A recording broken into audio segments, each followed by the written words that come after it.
BNP 31 দফার 1 নম্বর দফা সংবিধান সংস্কার কমিশন গঠন। ওরা নিজেরাও সংসদে বিশ্বাস করেন। 1 নম্বর দফা সংবিধান সংস্কার কমিশন গঠন করবে, ক্ষমতায় আসবে। তো সংবিধান সংস্কার গঠন হওয়ার আগে ঐকমত্য কমিশন হয়েছে। এবার সালাউদ্দিন ভাই কিন্তু একটা বাস না দিলেই হয় না। দেখেন কি কয় সে বলছে গতকালকে, কি আশ্চর্য কথা, উনি বলছেন গতকালকে যে প্রধান নির্বাচন কমিশনার নাকি সংবিধান ভায়োলেট করে ওই শপথের পত্রটা তাকে পাঠিয়েছে। তাহলে আমার সালাউদ্দিন ভাই সংবিধান ভায়োলেট না করিয়া ঐকমত্য কমিশনের মেম্বার কিভাবে হয়েছে? ঐকমত্য কমিশনের one of the influential member ছিলেন mister home minister mister Salahuddin Ahmed. তো মিস্টার সালাউদ্দিন আহমেদ এখন যে হোম মিনিস্টার হয়েছেন, ঐকমত্য কমিশনের বিএনপি রিপ্রেজেন্টেটিভ ছিলেন।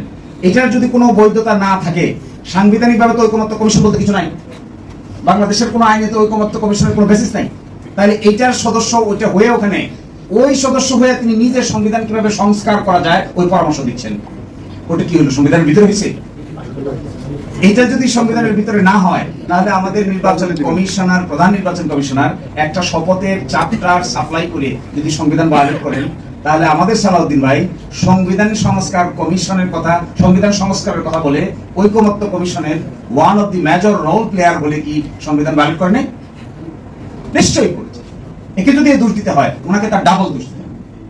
আর সেকেন্ড কথা দেখেন, উনি রাজাহাঁসের ডিম কথা শুনেছিলেন গতকালকে, বলছে রাজাহাঁস ডিম পারে নাই, পারানো হয়েছে, অবৈধ ডিম পারানো হয়েছে। ওই রাজাহাঁসটাকে রাখছে কে? ওই রাজাহাঁসকে ডিম পারা পর্যন্ত কে রাখলো? রাজাহাঁসের ডিম হলো ওনাদের ভাষায় এই আদেশটা হলো রাজাহাঁসের ডিম। জুলাই সনদ সংস্কার বাস্তবায়ন আদেশ, সংবিধান সংস্কার বাস্তবায়ন আদেশ হলো ডিম। তাহলে এই ডিম পাড়া পর্যন্ত রাজাহাঁস বড় হলো কি করে?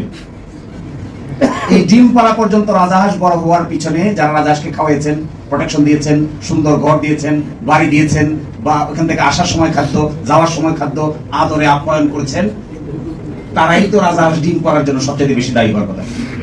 কোন রাজাহাঁস ডিম পাড়ার আগে বড় হয়েছে। এই বড় হওয়ার পর আরো ইন্টারেস্টিং দেখেন কি আশ্চর্য কথা, রাজাহাঁসের ডিম পাড়ছে এই কথা ওনারা বলছেন। তো রাজাহাঁসের ডিমের বেনিফিশিয়ারি কে? ডিম সরাই দিন দেখি নির্বাচন থাকে কিনা। এই ডিম সরাইলে তো বাচ্চা নাই। তো রাজাহাঁসের ডিমটা কতক্ষণ পছন্দ হয়? যতক্ষণ নিজের পক্ষে থাকে। আর আশ্চর্য, উনি নাকি রাষ্ট্রপতিকে জিজ্ঞাসা করেছেন, একটা দলের নেতা রাষ্ট্রপতিকে জিজ্ঞাসা করতে পারে?